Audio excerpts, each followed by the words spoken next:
शिवराज सिंह के अलावा कोई ऐसा व्यक्ति मध्य प्रदेश में नहीं है जिसकी बगैर रजामंदी के मध्य प्रदेश का मुख्यमंत्री बन जाए। किसी भी समय जब जरूरत पड़ी तो ज्योतिरादित्य सिंधिया मुख्यमंत्री के प्रबल दावेदार हो सकते हैं मध्य प्रदेश में। ये भारतीय जनता पार्टी निश्चित रूप से लोकसभा चुनाव के पहले ऐसा कोई भी निर्णय नहीं करने वाली जिससे किसी भी प्रकार का विवाद उत्पन्न हो या कोई असंतुष्ट हो। चौथी बार कोई एक व्यक्ति अपने दम पर सरकार में रहते हुए अगर सरकार दोबारा ला रहा है और सरकार लाने का 163 का जो आंकड़ा है उसे नजरअंदाज न मोदी कर सकते ना अमित शाह कर सकते। नमस्कार, स्वागत है आपका मृदुभाषी में। मैं हूं अरशद खान और आप देख रहे हैं हमारा खास कार्यक्रम मंत्र। जी हाँ, मध्य प्रदेश में सरकार बन चुकी है, वो भी भाजपा की। अब इस बात को लेकर कवायदें की जा रही हैं, इस बात को लेकर बहस की जा रही है, इस बात को लेकर चर्चाएं की जा रही हैं कि अब मुख्यमंत्री कौन होगा। प्रथम दृष्टया या पहली नजर में तो ये माना जा रहा है कि शिवराज सिंह चौहान ही मध्य प्रदेश के मुख्यमंत्री होंगे, लेकिन भाजपा संगठन किसे मौका देता है, इसी विषय पर चर्चा करने के लिए हमारे साथ मौजूद हैं मृदुभाषी के एमडी और पत्रकार हितेंद्र जी हमारे साथ मौजूद है। जितेंद्र जी जो एमडी है हमारे, सबसे पहले हम उन्हीं से जानेंगे उनका लंबा अनुभव है पत्रकारिता को लेकर, और हमारे चैनल पर वो समय समय पर अपनी टिप्पणियां देते रहें और बताते रहें कि क्या होने वाला है, सरकार किसकी बनने वाली है। जो बातें उन्होंने पूर्व में कही थी वो लगभग सही साबित हुई। जितेंद्र जी स्वागत है आपका। हितेंद्र जी आपका भी बहुत बहुत स्वागत है। अब सवाल ये खड़ा हो गया है कि अब मध्य प्रदेश का मुख्यमंत्री कौन होगा, क्योंकि शिवराज सिंह चौहान के मुकाबले में वैसे तो मध्य प्रदेश में भाजपा के पास इतना कद्दावर नेता है नहीं, लेकिन भाजपा ने मध्य प्रदेश में कई दिग्गजों को मैदान में उतार दिया था, जिसमें नरेंद्र सिंह तोमर हैं, प्रहलाद पटेल हैं, कैलाश विजयवर्गीय हैं, ऐसे नाम जो मुख्यमंत्री के चेहरा बन सकते थे। लेकिन जब एक प्रचंड बहुमत के साथ बीजेपी जीती है और ख़ासतौर पर शिवराज सिंह चौहान की वो योजना लाडली बहना योजना जो उन्हीं की योजना कही जाती है, उसने उन्हें प्रचंड जीत दिलाई है। तो क्या ऐसा लगता है आपको कि भाजपा मुख्यमंत्री का चेहरा बदल सकती है? देखिए, मैं आपको एक चीज़ बता दूं कि मई में लोकसभा का चुनाव आ रहा है जी, और शिवराज सिंह चौहान जो अभी मध्य प्रदेश के मुख्यमंत्री हैं, लगभग 18 साल से मध्य प्रदेश का शासन चला रहे हैं, उनके सामने 4-5 ऐसे लोगों का लाना जो कि मध्य प्रदेश में मुख्यमंत्री के संभावित चेहरे हो सकते थे जी, उसके पीछे मध्य प्रदेश की सरकार का क्या होने वाला है ये कारण कम समझ में आता है, बल्कि लोकसभा के ऊपर उसका क्या असर जाएगा ये ज़्यादा समझ की बात थी। इसीलिए लगातार नरेंद्र मोदी ने, अमित शाह जी ने यहाँ के दौरे किए मध्य प्रदेश के, ठीक है, और उनको तवज्जो देना स्टार्ट किया जो कहीं ना कहीं मुख्यमंत्री के दावेदार हो सकते थे। एक बात जो मध्य प्रदेश में कई बार सर्वे हुए, चाहे वे बीजेपी के सर्वे हों या न्यूज़ चैनल के सर्वे रहे हों या कांग्रेस के सर्वे हों, आरएसएस के सर्वे, सारे सर्वों में कहीं ना कहीं एक बात निकल कर सामने आ रही थी कि शिवराज सिंह के चेहरे को लोग कम पसंद कर रहे हैं जी। और इस कारण से भारतीय जनता पार्टी को इस बात की चिंता थी कि ऐसा ना हो मध्य प्रदेश में कहीं हम मात खा जाए और इसका असर केंद्र सरकार तक पहुंच जाए। जितेंद्र जी, चलते चुनाव में हमने ये भी देखा था कि लोग ये जरूर कह रहे थे कि शिवराज सिंह चौहान एक ऐसा चेहरा है जिसके बलबूते पर भाजपा सरकार बना सकती है। भले ही सरकार केंद्रीय संगठन ने उनका चेहरा घोषित नहीं किया हो सीएम का, लेकिन आज सीएम की दावेदार तो सबसे मजबूत मुझे वही नजर आते। नहीं, मैं वहीं पे जाना चाह रहा था जी, जो आप बात बोल रहे हैं। सीएम के भी दावेदार आज की तारीख में और सशक्त बनकर आए और ज़्यादा उभर कर आए। भारतीय जनता पार्टी किसे मुख्यमंत्री बनाती है ये अलग बात है, लेकिन जहाँ तक मैं समझता हूँ शिवराज सिंह के अलावा कोई ऐसा व्यक्ति मध्य प्रदेश में नहीं है जिसकी बगैर रजामंदी के मध्य प्रदेश का मुख्यमंत्री बन जाए। मतलब आप शिवराज सिंह को केवल मुख्यमंत्री की दृष्टि से न देख के आप उसको मुख्यमंत्री का मेकर की दृष्टि से देखें कि मुख्यमंत्री बनाने वाले व्यक्ति वो है। खुद को बनना तो वो बन ही जाएंगे, क्योंकि वो 100 से ज़्यादा विधायक उनके पास है इस समय। 100 से ज़्यादा विधायक उनने जितने लोगों को टिकट दिए मैक्सिमम भारी मतों से जीत गए हैं। और जितने सर्वे थे, जिन सर्वे में हाईएस्ट भारतीय जनता पार्टी को वो दिखाया गया था बढ़त, उससे भी ज़्यादा कहीं बढ़त लेके भारतीय जनता पार्टी इस समय बैठी। और उसका मुख्य कारण भले ही से अब मोदी की बात कर लें कि उनके चेहरे पे वोट मिलाओ, चाहे भारतीय जनता पार्टी की जो योजनाएं थी उस पर वोट मिलाओ, लेकिन शिवराज सिंह ने जिस तरीके का प्रदर्शन चुनाव में किए, जिस तरीके की मेहनत की, और उनकी जो लाडली बहन योजना थी, कहीं ना कहीं उसका इम्पैक्ट बहुत तेजी से, बहुत ज्यादा वजनदारी के साथ इस चुनाव में नजर आया। नितिन जी, आप ग्वालियर चंबल देखते हैं, वहाँ के वरिष्ठ पत्रकार हैं आप, आपने क्या आकलन करा? ऐसा कहा जा रहा था शुरुआती दौर में कि ग्वालियर चंबल इस बार साफ होने वाला है, कांग्रेस वहां पर बहुत अच्छा प्रदर्शन करने वाली है, लेकिन एन वक्त पर ज्योतिरादित्य सिंधिया ने वहां पर अपनी ताकत दिखाई और जो सीटें कांग्रेस को मिलना चाहिए थी उतनी भी नहीं। देखिए, चंबल संभाग की अगर बात करेंगे तो चंबल संभाग में भी कई सारे धड़े हैं, चाहे वो बीजेपी का मामला हो चाहे कांग्रेस का मामला। जैसे ही कांग्रेस में तो सीधा सीधा सिंधिया जी का मामला था, मगर वो जब कांग्रेस छोड़कर जाते हैं तो नेता विहीन थी। एक्चुअली में जो लोग थे, चाहे वो गोविंद सिंह लाहर हो चाहे केपी सिंह हो, ये दो बड़े चेहरे थे पूरे संभाग में, और दोनों के दोनों इस चुनाव में हार गए। तो ये एक बहुत बड़ा इम्पैक्ट। देखिए, ये दोनों की हार अपनी तरह तो है, मगर ये दोनों की हार ज्योतिरादित्य सिंधिया को बहुत मजबूत करती है। हाँ, मतलब ये यही कहना चाह रहा था, ज्योतिरादित्य सिंधिया तो चाहते थे कि ये दो चेहरे हारे। एक्चुअली में ये दो एक विकल्प के तौर पर हमेशा से वहां खड़े किए जाते रहे। भले ही होता ये था कि उस पूरे संभाग में जब तक सिंधिया जी पिछले 15-20 साल की राजनीति की, तो जब जब चुनाव होते थे तो इन 2-3 चीजों को छोड़ दिया जाए तो शेष सारी की सारी सीटें उन्हीं की रजामंदी से बांटी जाती थी, उनके लोग होते थे। पहली बार ऐसा हुआ कि कांग्रेस ने अपने दम पर चुनाव लड़ा, वहां नेताओं के नाम पर दिग्विजय सिंह दूसरे नंबर पर आए, पर कमलनाथ जी के लोग थे, तो ये बहुत बड़ी बात हो गई। अब आप देखिए, बीजेपी का अपना खुद का और ज्योतिरादित्य सिंधिया जिसे अब हम अपने आप में वहां से बदले हुए कह रहे हैं, दोनों को मिला देते हैं तो जो 2018 की तस्वीर थी बिल्कुल उल्टी हो गई है। तो ये बहुत बड़ी बात इसमें ये है कि जब बहुत सारे नाम आप ले रहे हैं मुख्यमंत्री बनने के लिए, तो आप ज्योतिरादित्य सिंधिया के नाम को इग्नोर नहीं कर सकते। मैं वही जानना चाह रहा था आपसे कि जब ये नरेंद्र सिंह तोमर, कैलाश विजयवर्गीय का नाम आता है, प्रहलाद पटेल का नाम आता है, तो ज्योतिरादित्य सिंधिया भले ही कांग्रेस से बीजेपी में गए हो, लेकिन आज उन्होंने अपना बड़ा मुकाम बीजेपी में बना लिया है, जिस तरह से ग्वालियर चंबल बेल्ट में बीजेपी को फायदा मिला। देखिए, मैं इसको थोड़ा सा आपको पीछे ले जाना चाह रहा हूँ जी। जब उमा भारती ने सरकार बनाई तो लगभग इसी स्थिति में सरकार बनाई थी, सुपड़ा साफ किया था कांग्रेस का, और जब वो सरकार बनाई तो एक चक्र उनका राज था, मगर कुछ समय बाद जैसी स्थितियां ये हुई कि उनने बगावत की, और बगावत करके जो भारतीय जनशक्ति पार्टी बनाई, तो उनके ही टिकट दिए गए, उनके ही द्वारा जो है बनाए गए पालित पोषित नेताओं में से स्थिति ये थी कि गिनती के लोग उस समय विधायक जो थे या मंत्री थे वो जो है सरकार छोड़ पाए थी। बहुत बड़ी चीज, मतलब पूरे देश में सिंधिया अकेले एक उदाहरण है कि अपने दम पे 20-22 विधायकों को तोड़ के ले गए, सरकार कांग्रेस की गिरा दी, और उन्हीं विधायकों को, टूटे हुए विधायकों को दोबारा मंत्री विधायक बन के सरकार बना ली। ये देश की राजनीति में बहुत बड़ा उदाहरण। देखिए, या तो फिर ये जाता है बहुत पहले, अगर आप जा रहे हो तो राजमाता सिंधिया जब दीपक मिश्रा की सरकार गिरा के सम्मिश्र सरकार बनाई, उसके बाद ये उदाहरण यहाँ आ रहा है।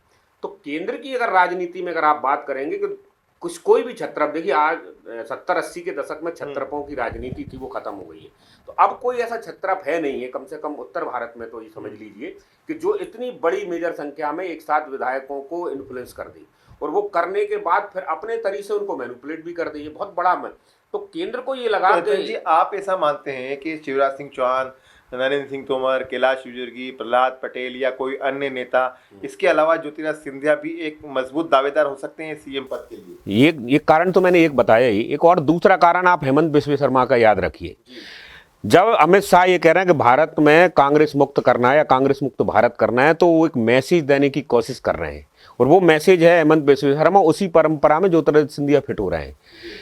किसी भी समय जब जरूरत पड़ी तो ज्योतिरादित्य सिंधिया मुख्यमंत्री के प्रबल दावेदार हो सकते हैं मध्य प्रदेश में, क्योंकि उन्हें ये मैसेज देना है कि वो लोग जो कांग्रेस में हैं, उपेक्षित हैं, परेशान हैं, और उनको लगता है कि साहब बीजेपी में जाने से हमारी बहुत ज़्यादा कदर नहीं होनी, टिकट नहीं मिलने, मुख्यमंत्री नहीं बनने, कभी बड़ा पद नहीं है। एक मैसेज उनको देना है, चाहे वो सचिन पायलट को मैसेज देने का मामला हो या फिर जो दक्षिण विजय के लिए अभी बड़ा काम कर रहे हैं, क्योंकि दक्षिण के आप सारे राज्यों में बीजेपी के पास कैडर नहीं है, वहाँ वो जो भी करेंगे किसी न किसी दल पर जो है आघात करेंगे, वहां टूटन फूटन पैदा करेंगे, चाहे वो पश्चिम बंगाल हो, चाहे उड़ीसा हो, चाहे तेलंगाना हो, चाहे आंध्रा हो, चाहे केरला हो, चाहे तमिलनाडु है, सारे के सारे राज्यों में बीजेपी वही करेगी जो मैं आपको कह रहा हूं, जो आसाम से शुरुआत की है, जो 7 सीज में उन्होंने किया। आज आप पूर्वोत्तर में जब आप चले जाएंगे जहां कभी कल्पना भी नहीं थी, वहां बीजेपी के लोग सरकार में या सरकार के साथ में। तो ये जो मैसेज है सिंधिया जी को, ये यही कह रहा हूं एक्चुअली में, अलायंस को आगे करना, भले ही उनको अपने लोगों को पीछे करना पड़ा। इसका उदाहरण आप पिछले 3 साल की सरकार देख लीजिए, ज्योतिरादित्य सिंधिया की जितनी चली पैरेलल, शिवराज सिंह के बाद अगर किसी दूसरे आदमी की सरकार में चली। जितेंद्र जी, आप क्या मानते हैं, यदि ऐसा होता है जैसा जितेंद्र जी बता रहे हैं कि ज्योतिरादित्य सिंधिया का अपना कद है और बीजेपी ऐसा चाहती है कि बाहरी नेताओं को लाकर उसको शीर्ष स्थान भी दिया जा सकता है बीजेपी में, तो क्या शिवराज सिंह चौहान के बराबर के नेता हैं अभी ज्योतिरादित्य सिंधिया, या उनके मुकाबले में नरेंद्र सिंह तोमर ज़्यादा भारी हैं, कैलाश विजयवर्गीय ज़्यादा भारी हैं, प्रहलाद पटेल ज़्यादा वजनदार हैं? आप क्या सोचते हैं? देखिए, मैं आपको एक चीज़ बताऊं बहुत स्पष्ट रूप से कि चूंकि 18 साल मध्य प्रदेश का शासन किया है शिवराज सिंह जी ने, तो उन्होंने मध्य प्रदेश की एक एक गली कोना, सारी विधानसभाएं, कहाँ पर कौन भारी है, कौन पीछे, किस में ताकत है, जनतंत्र किसके साथ है, इस बात को मैं नहीं समझता कि शिवराज सिंह से ज़्यादा कोई यहाँ पर जानता है। तो एक बात तो सबसे बड़ी ये है कि अगर अपन उनका कंपैरिजन किसी से करते हैं तो मध्य प्रदेश के लेवल में आप कंपैरिजन नहीं कर सकते। ज्योतिरादित्य सिंधिया देश में अपना स्थान रख सकते हैं, नरेंद्र सिंह तोमर के एक अपना क्षेत्र है, कैलाश विजयवर्गीय मालवा निमाड़ तक मैं मानता हूं कि उनकी अप्रोच होगी, लेकिन पूरे मध्य प्रदेश की, अगर समूचे मध्य प्रदेश की अपन बात करें तो शिवराज सिंह नो डाउट उनसे बड़ा कोई लीडर यहाँ पर है नहीं। अब अपन दूसरी बात आते हैं, जो आपने पहले ही बात की थी, वो बात अधूरी रह गई थी कि मुख्यमंत्री का दावेदार और कौन हो सकता है इनके अलावा। तो अपन सीधी सीधी बात करें कि मुख्यमंत्री की बात आखिर शुरू हुई कहाँ से, तो मुख्यमंत्री की बात यहीं से शुरू हुई थी कि कहीं ना कहीं भारतीय जनता पार्टी को ये लग रहा था कि पार्टी कहीं डैमेज तो नहीं हो रही है, और सर्वे और इन सब की रिपोर्ट के आधार पे पार्टी ने यहाँ पे बहुत ज़्यादा तत्परता दिखाई, बहुत सक्रियता दिखाई, और ये प्रयास किया कि कैसे भी करके सरकार आपको यहाँ पे बचानी है।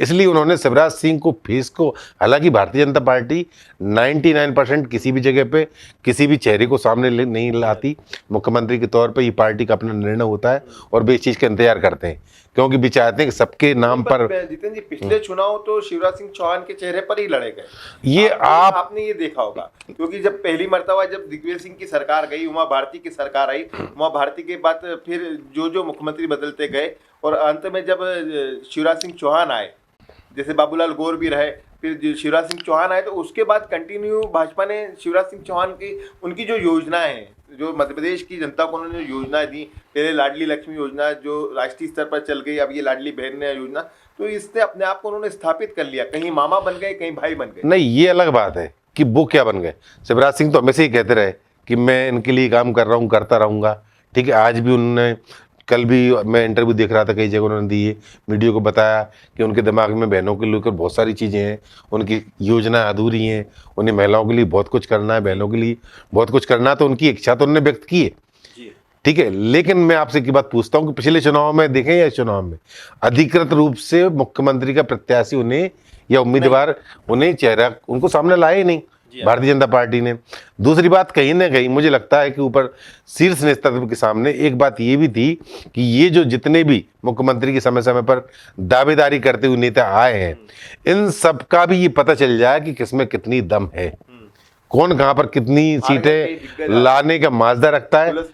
और नरोत्तम मिश्रा हार गए। मैं उसी बात पे आ रहा हूं कि जहां तक बात करते हैं, मतलब पहले सिंधिया जी से स्टार्ट करते हैं, तो सिंधिया जी के साथ पहले 22-23 लोग थे, ठीक है। इस बार सिंधिया जी ने लगभग 30 टिकट मांगे, ठीक है, और इन 30 टिकट में मैं समझता हूं 10 से 12 लोग उनके हारे, और जो लोग हारे वे उनके पुराने लोग जे थे, जिन्होंने एक सामान्य रूप से वे प्रत्याशी थे, सामान्य विधायक थे, और उनको बहुत अच्छा पद, अच्छे मंत्रालय मिले, मंत्री बने, उसके बाद भी उनका प्रदर्शन इस आंधी में बहुत ज़्यादा खराब रहा। कहीं ना कहीं उन्होंने सिंधिया जी की छवि को भी डैमेज किया, जहाँ तक मैं समझता हूँ, क्योंकि कई लोग तो ऐसे थे जिन्हें हारना संभव ही नहीं था, उनके सामने कैंडिडेट भी वैसे नहीं थे। तो सिंधिया जी के पास 230 में से कुल 30 टिकट हिस्से में थे, ठीक है। आज बात करें, आप नरेंद्र सिंह जी तोमर की बात कर लें, चाहे आप कैलाश विजयवर्गीय की बात कर लें, प्रहलाद पटेल की बात कर लें, फग्गन सिंह कुलस्ते तो खुद ही चुनाव हार गए, राकेश सिंह की बात कर लें, राकेश सिंह को तो मैं फाइट में भी नहीं मानता आज की तारीख में कि वे कहीं मुख्यमंत्री के दावेदार हो सकते हैं। लेकिन अगर इन तीनों की बात करें तो ये 5 से लेके 20 सीट से ज़्यादा के विधायक इनके पास है नहीं। एकमात्र नेता शिवराज सिंह जी ऐसे हैं जिनके पास मैं समझता हूँ 100 से ज़्यादा विधायक यहाँ पे हैं, और जब भी विधायक दल की बैठक होती है तो मैं समझता हूं कि कोई नाम लेने वाला भी शिवराज सिंह के अलावा होगा नहीं जो ये बोल दे कि इनके अलावा किसी तीसरे को आप मुख्यमंत्री बनाएं। उस समय की परिस्थिति अलग थी, जिस तरह के रिजल्ट आए सामने, उस रिजल्ट से तो अब शिवराज सिंह की इच्छा जाने बगैर भारतीय जनता पार्टी मैं नहीं समझता कुछ करने की स्थिति में होगी। नितिन जी, जैसा आप कह रहे थे कि इससे केंद्र पर बहुत सारी चीज़ों का पर फर्क पड़ जाएगा, भाजपा ये सोचेगी, आपको ऐसा नहीं लगता है कि भाजपा ऐसा सोचती होगी कि शिवराज सिंह चौहान एक बड़ा चेहरा बन गए हैं और निश्चित रूप से हो सकता है कि आने वाले समय में और बड़े पद पर जाएं? नरेंद्र मोदी हैं ही, अमित शाह हैं ही, लेकिन इसके बाद मध्य प्रदेश से कोई सबसे बड़ा चेहरा बन के उभर रहा है तो शिवराज सिंह चौहान, तो क्यों ना उनको केंद्र में ले लिया जाए और यहाँ पर किसी और को नेतृत्व संभाल ले। आपको लगता है कि अभी यह लोकसभा के पहले तक शिवराज सिंह चौहान रहे, उसके बाद इसको चेंज करके दें? देखिए, बिल्कुल आप सही कह रहे हैं। बीजेपी प्रयोग धर्मिता के सिद्धांत पर काम करती है। बीजेपी में ये बहुत बहुत मामूली सी चीज है अगर बीजेपी के उस मूल संगठन की या मूल आधार की बात करें। मगर आप ये देखिए कि पूरे हिंदुस्तान में एक नरेंद्र मोदी तक प्रधानमंत्री नहीं बने थे तब उन तक, और उनके बाद में देखिए तो 2003 का चुनाव उमा भारती अपने जो है दम पे लेके आई। इसके बाद 8, 13 और 18 ये तीनों चुनाव शिवराज सिंह चौहान लेके आए। और कमाल की बात यह है कि तमाम सारे सर्वे उस समय भी एंटी इनकम्बेंसी की दम भरते थे। इस बार ये बहुत ज़्यादा था। और ये बात देखो, समस्या ये है कि कांग्रेस जिस चीज़ को जितना समझती है बीजेपी उससे कई गुना आ गए। बीजेपी अपनी कमी को समझ रही थी और कांग्रेस के पास सिर्फ ये था कि बीजेपी की कमी के भरोसे थी, और इस चीज़ को शिवराज सिंह भाप गए तो उन्होंने अपनी चीज़ सही कर ली। तो कांग्रेस के पास जीरो बैलेंस था, कांग्रेस पास खुद का कुछ नहीं था। कांग्रेस जो कर रही थी कि बीजेपी के खिलाफ माहौल है, शिवराज सिंह के खिलाफ माहौल है, हम इस नैया के भरोसे जो है सरकार बना लेंगे, ऐसा हुआ नहीं। तो ये चौथी बार कोई एक व्यक्ति अपने दम पर सरकार में रहते हुए अगर सरकार दोबारा ला रहा है, और सरकार लाने का 163 का जो आंकड़ा है उसे नजरअंदाज न मोदी कर सकते ना अमित शाह कर सकते। और ये एक बहुत बड़ा मैसेज हो जाएगा अगर इस लेवल के बाद आप शिवराज सिंह को मुख्यमंत्री नहीं बना रहे तो नेतृत्व के पास जो लोकप्रियता का जो मामला है वो खड़ संकट में आ जाएगा। जो खाटी कार्यकर्ता है वो नाराज हो जाएगा। 43% लाडली बहना ने अगर भाई को वोट दिया है और आपने अगर उसको हटा दिया तो लोकसभा आप ये मान लीजिए 29 में से 50-50 हो जाएंगे। और एक बात और रतन भाई बहुत महत्वपूर्ण है कि शिवराज सिंह चुनाव के पहले से लेके जितनी भी चुनाव में उन्होंने सभाएं की, सारी सभाओं में भी एक बात बोलते रहे कि मुझे बहनों के लिए बहुत कुछ करना है। एक भावुकता वाला उन्होंने बयान भी दिया कि मामा चला गया अगर तो बहनों को बहुत याद आएगा। मतलब मामा चला गया मतलब मामा अगर दिल्ली भी चला जाता है भोपाल से तब भी बहनों को ये रास आने वाला नहीं है।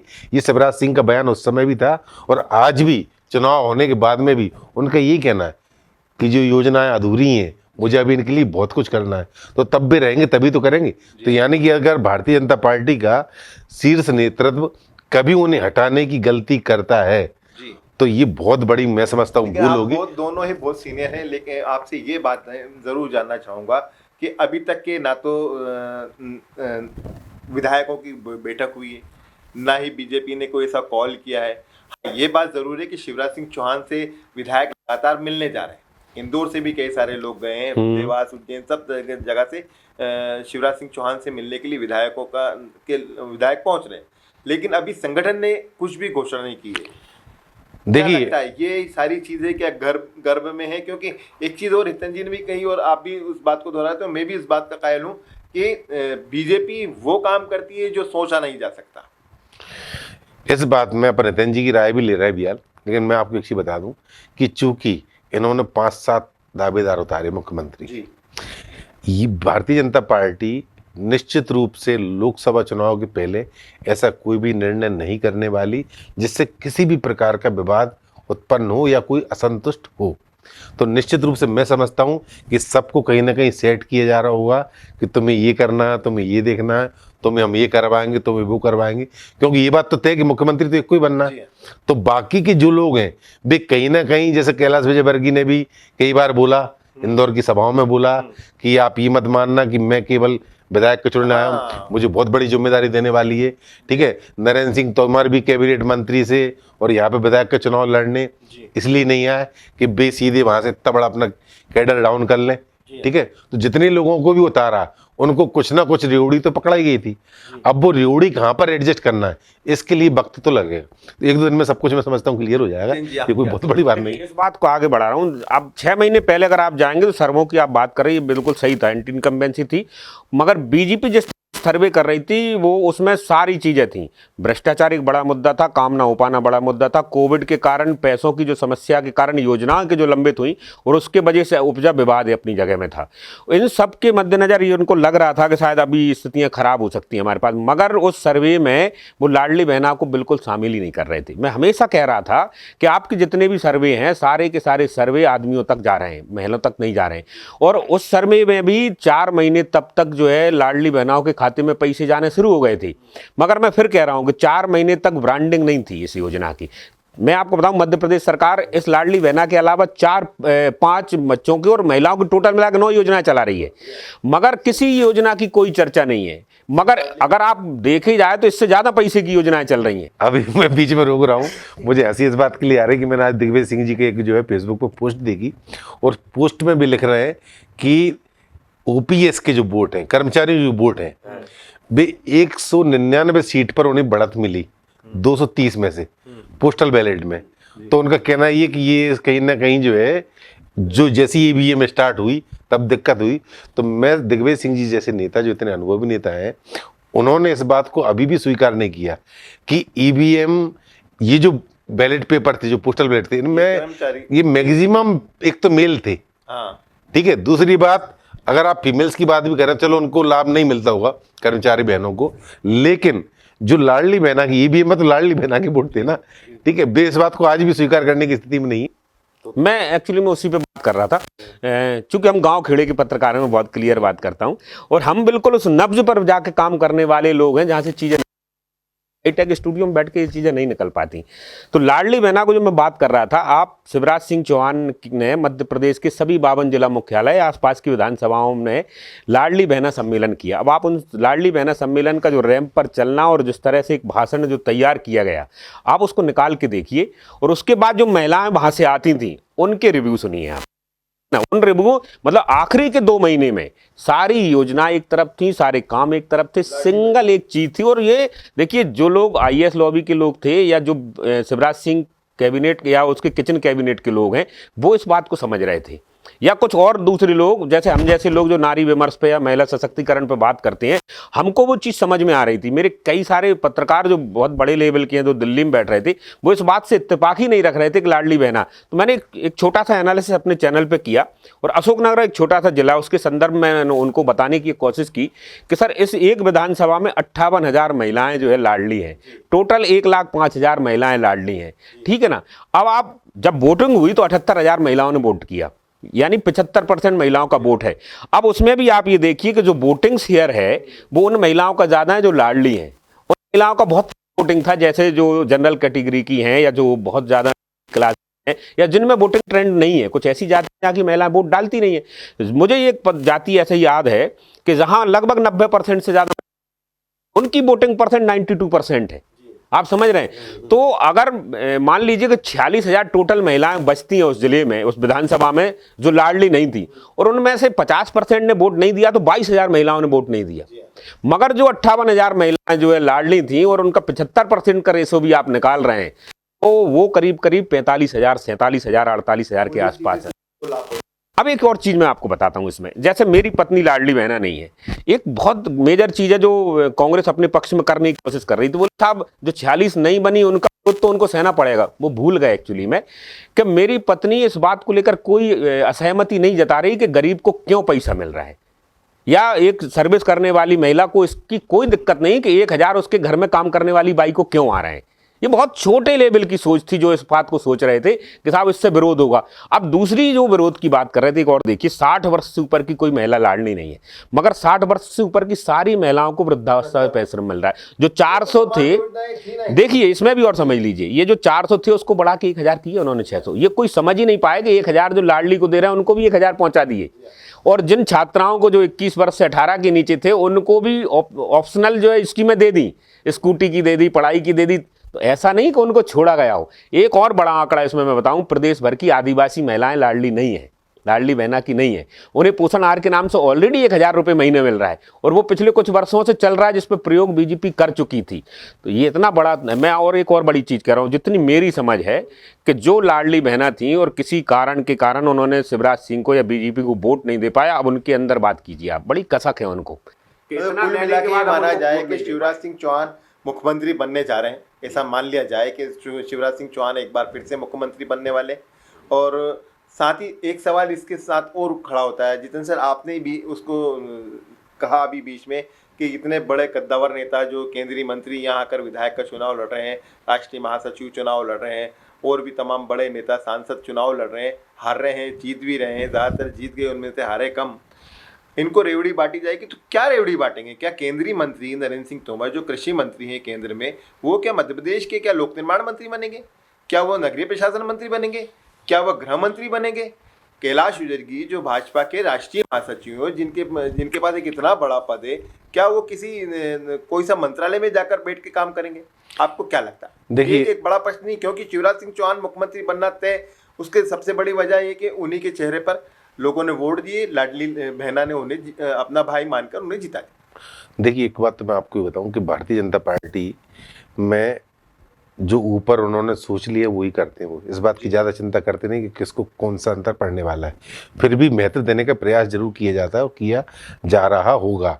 अब जब इनको ये विधायक बनाने की बात आई थी, जब इनको टिकट दिए गए थे, तो ये तो उनके दिमाग में हुआ कि अगर जीत के आ गए, क्योंकि अधिकतर की जीत की संभावना तो थी, भले ही से भाजपा की सरकार बनती या ना बनती, तो ये सोचा तो गया ही होगा पक्का।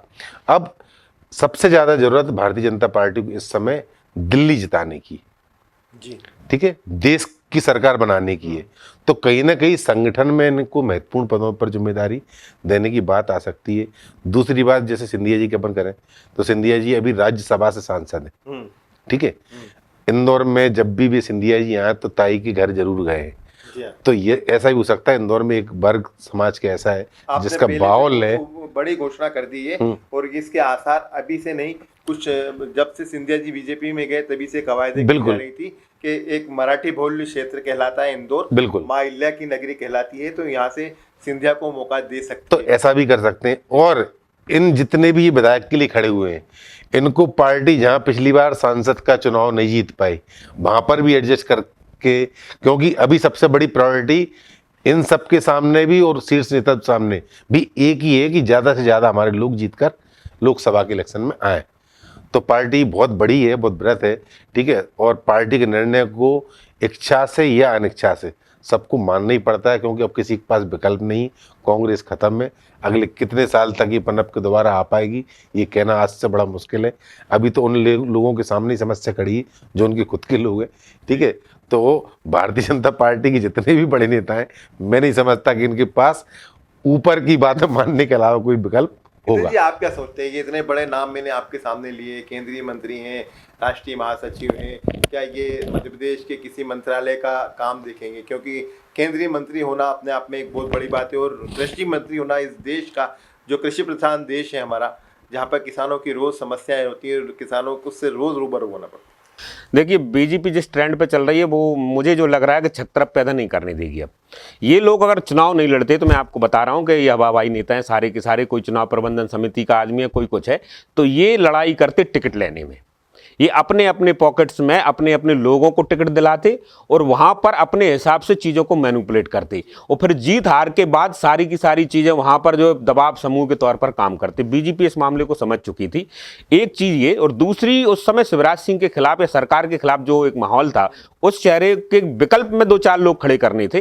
तो जनता को ये मैसेज चला जाए कि साहब कैलाश विजयवर्गीय भी बन सकते हैं, नरेंद्र सिंह भी बन सकते हैं, प्रहलाद पटेल भी बन सकते हैं, सिंधिया जी बन सकते हैं, यानी कि कोई भी मुख्यमंत्री बन सकता है। तो वो एक पूरा एक ऑरा सेट किया गोला कि इस 5-6 की लाइन में कोई भी आ सकता है। तो एक तो रिहर्सल हो गई 2024 की कि इन्हीं लोगों के भरोसे 24 की नैया फिर पारेगी मध्य प्रदेश में। ये लोग मुद्दा बनेंगे या ये लोग कहीं ना कहीं चेहरा बनेंगे, पार्टी के चेहरा भी बनने वाले हैं। तो 6 महीने पहले इनको देख ली कि ये अपने अपने इलाके में कितने स्थिति में है। कैलाश विजयवर्गीय इतनी अच्छी चीज़ से जीत रहे हैं, नरेंद्र सिंह तोमर के बारे में कह रहे थे कि फंस गए, वो अपनी सीट निकाल के ले आए, प्रहलाद पटेल बहुत आसानी से जीत गए। तो रीति पाठक बहुत अच्छे से जीत गई। एक सीट कुलस्ते जी को छोड़ दिया जाए तो अब इनका भी क्लियर हो गया कि ये ठीक है, अभी घोड़े चलते हुए हैं, इनको चला के देख लिए 6 महीने पहले, तो इनका लोकसभा में उपयोग किया जाएगा। सरकार में अगर देखिए, मैं फिर कह रहा हूं, अगर 125 के आसपास विधायक होते तो शिवराज सिंह मुख्यमंत्री नहीं होते, ये बात बिल्कुल फैक्ट थी। और बीजेपी के पास तो 5-6 चेहरे हैं कि अघोषित रूप से मध्य प्रदेश के अगले मुख्यमंत्री शिवराज सिंह चौहान ही होंगे। आप क्या मानते हैं, वाकई शिवराज सिंह चौहान ही होंगे? मैंने आपको पहले ही बता दिया कि शिवराज सिंह चौहान मध्य प्रदेश के मुख्यमंत्री भी हो सकते हैं और मुख्यमंत्री को बनाने वाले आदमी भी हो सकते हैं। अगर वे मुख्यमंत्री नहीं होंगे तो वे जिसको बनाना चाहेंगे वो यहाँ पे बनेगा। एक तरीके का वो शिवराज सिंह की रबर स्टाम्प आप उसको मान के चल सकते हैं जी। अगर किसी कारण से ऐसा हुआ। वैसे हितेन जी की बात से मैं 100% सहमत हूँ कि अभी तो कोई विकल्प नज़र आता नहीं है, ठीक है। और भारतीय जनता पार्टी इतनी बड़ी गलती करने वाली नहीं है, क्योंकि 4-5 महीने बाद लोकसभा के चुनाव है। लेकिन फिर भी अगर कुछ होगा तो बगैर शिवराज सिंह की सहमति कुछ नहीं हो सकता। जी, बहुत बहुत शुक्रिया हितेन जी आपका। जितेंद्र सर, नहीं, इसमें एक चीज मैं आपको जोड़े देता हूँ, आप दोनों बात भी कर रहे हैं, जहाँ शुरू की थी वहीं खत्म कर देते हैं इसको। एक्चुअली में हमारे यहाँ देहात में बारातें निकलती हैं, तो जब बारात निकलती है तो उसमें बिन्नाई की रत जगह तमाम सारी चीजें होती हैं, बारोटा होता है, तोरण मारने होता है। तो दूल्हा जो होता है ना, वो अपना काम करेगा, घोड़े पे बैठ के, मगर उसके पहले बारातियों के बहुत सारे काम होते हैं। तो जो नाम आपके चल रहे हैं ना, वो सब मीडिया में वो रस्म अदायगी है, दूल्हा एक ही है, सत्ता के साथ फेरे जो है उसी की पड़ेंगे। जी, बहुत बहुत शुक्रिया हितेन जी। जितेंद्र सर, आपका बहुत बहुत शुक्रिया हमसे चर्चा करने के लिए। हमारे खास कार्यक्रम मंथन में 2 वरिष्ठ पत्रकार हमारे साथ चर्चा कर रहे थे, इस बात को लेकर चर्चा कर रहे थे कि मध्य प्रदेश का मुख्यमंत्री कौन होगा। कुल मिलाकर जिस्ट यही बनता है कि शिवराज सिंह चौहान का कोई विकल्प मध्य प्रदेश में है नहीं। भले ही केंद्र ने बड़े नेताओं को मौका दिया हो मैदान में, इस डर से उस दौरान के कि यदि भाजपा को नुकसान होता है तो इन चेहरों पर भी दांव खेला जा सकता है। लेकिन फिलहाल ऐसा लगता है जो मैंडेट बीजेपी को मिला है, जो शिवराज सिंह चौहान के चेहरे पर जो महिलाओं ने वोट दिए हैं, लाडली बहना जो चली है, उसका सीधा श्रेय शिवराज सिंह चौहान को जा रहा है। और ऐसा लगता है कि अगले मुख्यमंत्री शिवराज सिंह चौहान होंगे। लेकिन फिर भी भाजपा क्या तय करेगी, ये आने वाला वक्त बताएगा।